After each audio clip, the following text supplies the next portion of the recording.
And hello once again, Westwords Clubhouse blog followers. Michael Wagner here, continuing my countdown of the 6 things I've learned about life through writing.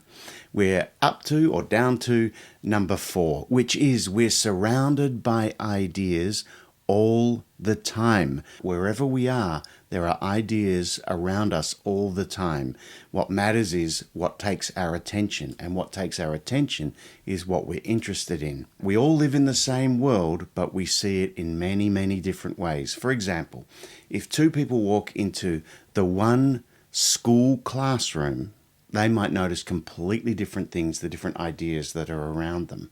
So, for example, if a builder walked into a school classroom, they might notice all the ideas that have gone into the construction of the building, right? The size of the windows, where they are, what they're made of, the ceiling, what it's made of, the flooring, what it's made of, the shape of the room, what the door looks like. Is it a sliding door or a swinging door?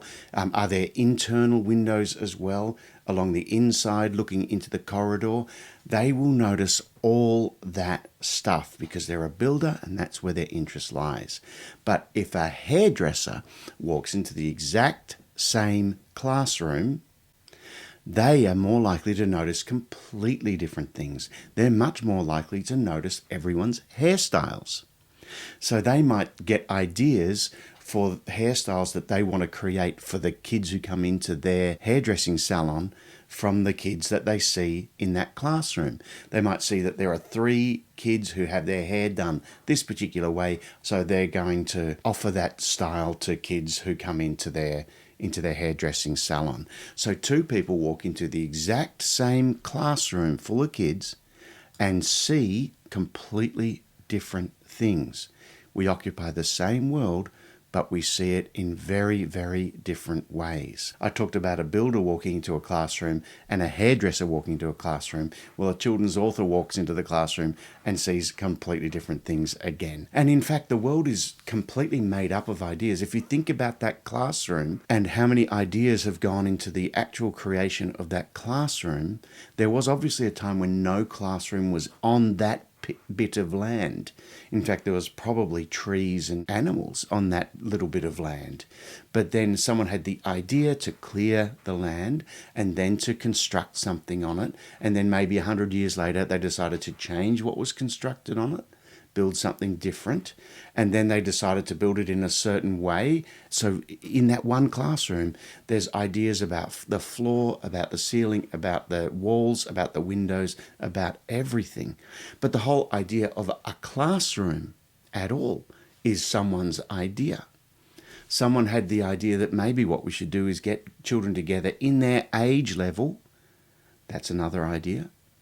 And teach them all at the one time about the same things. So the number of ideas that are in a single classroom is absolutely unbelievable. We're surrounded by ideas all the time.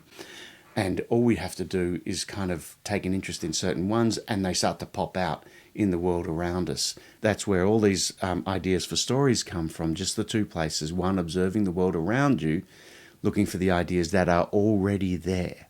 They're already there. You've just got to decide to notice them, and you start to.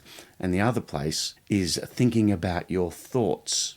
That's daydreams, dreams, memories, random ideas that pop into your head. Basically, there's this traffic going through your brain all day long, and amongst it are some really good ideas.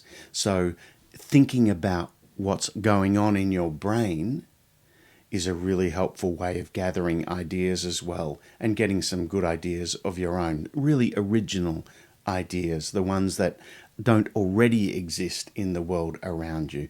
That's where you come up with something really fresh and really fun that other people haven't seen before. So, lesson number 4 in life that I've learned through writing is we're surrounded by ideas all the time.